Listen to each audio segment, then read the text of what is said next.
Welcome back to the channel. What have we got ourselves into today? Today we have a little rigid roof coil nailer as described by this little manual. There's the model number.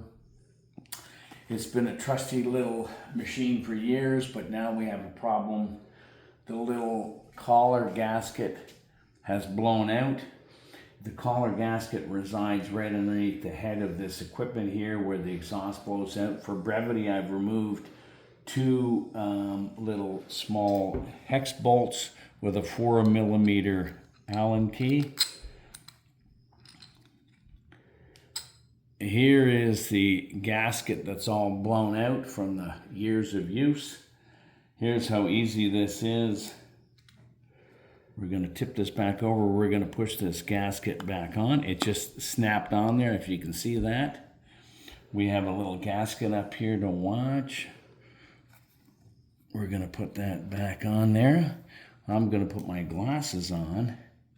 And then we're going to use this little Allen key, and we're going to actually put those little bolts back in. And once the bolts are back in, on both sides, there's a piece that goes on this side as well, this baby will be ready for action.